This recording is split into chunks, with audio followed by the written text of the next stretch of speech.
अस्सलामुअलैकुम guys, how are you. तो आज हम जानेंगे ऐसे 6 मिस्टेक्स के बारे में जो करने से हमारा जो बॉन्ड है हमारी कैट के साथ वो पहले जैसा नहीं रहता। सबसे पहले है प्लेइंग टाइम में कैट को डिस्टर्ब करना। अब ये ज़्यादातर उन फैमिलीज़ में होता है जहाँ पे छोटे बच्चे होते हैं। छोटे बच्चे क्या करते हैं, वो अपनी तरफ से तो कैट के साथ खेल रहे होते हैं, किटन के साथ खेल रहे होते हैं, लेकिन वो क्या करते हैं, खेलते खेलते ना कैट की या किटन की दुम पकड़ के खींच देंगे या कान पकड़ के खींच देंगे। इससे क्या होता है, कैट जो होती है वो डिस्टर्ब हो जाती है। या फिर कुछ ओनर्स भी होते हैं, वो क्या करते हैं, खेलते हुए ना कैट खेल रही होती है तो उन्हें बड़ी खुशी हो रही होती है, प्यार आ रहा होता है, तो वो कैट को उठा लेते हैं बार बार।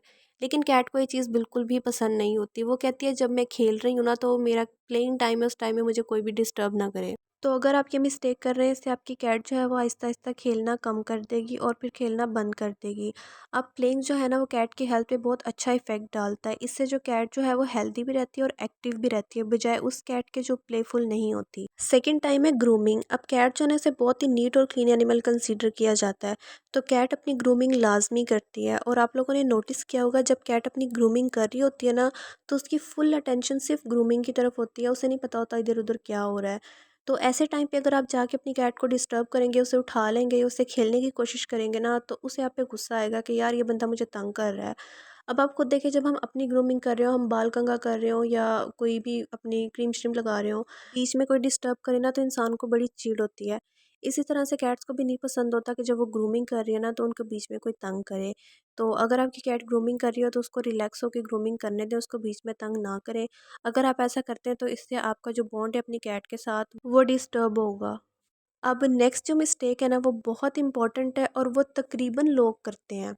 और ये जो चीज़ है ना ये बहुत इंपॉर्टेंट रोल प्ले करती है आपकी कैट के साथ आपका जो बॉन्ड है उसको ख़राब करने में। अब वो कौन सी मिस्टेक है, वो ये है कि स्लीपिंग टाइम में अपनी कैट को डिस्टर्ब करना। अब जो पर्शियन कैट्स होती हैं ना, ख़ास तौर पे वो बहुत ज़्यादा सोती हैं। आम कैट्स भी सोती हैं, काफ़ी ज़्यादा सोती हैं, लेकिन जो पर्शियन कैट्स हैं ना वो तो तकरीबन 18-20 घंटे तो सोती ही हैं।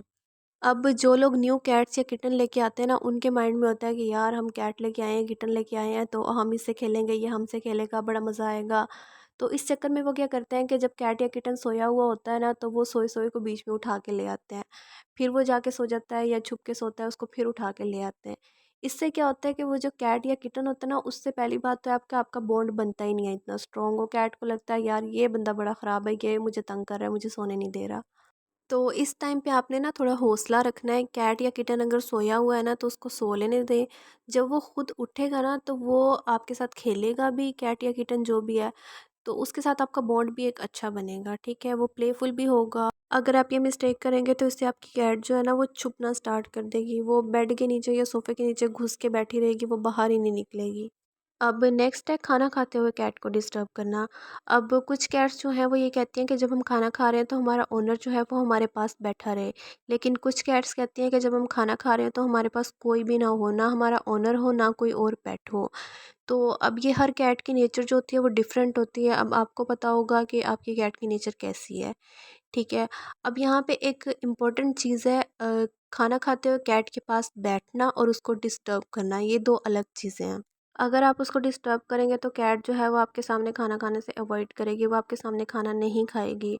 अच्छा, अब क्या होता है, कब जब हमारे घर कोई गेस्ट वगैरह आ जाते हैं तो तब आप कोशिश करें कि अपनी कैट को किसी ऐसी जगह पे खाना दें जहाँ पे मेहमानों का शोर वगैरह ना हो, बच्चे जाके उसको तंग ना करें।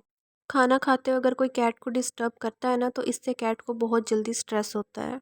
नेक्स्ट है गुस्से में या कैट की किसी मिस्टेक के ऊपर उस पर शाउट करना। ऐसा करने से आपका लहजा जो है उसके माइंड में रह जाएगा और आपका उसके साथ जो बॉन्ड है ना वो बहुत ख़राब हो जाएगा, वो आपसे डर जाएगी।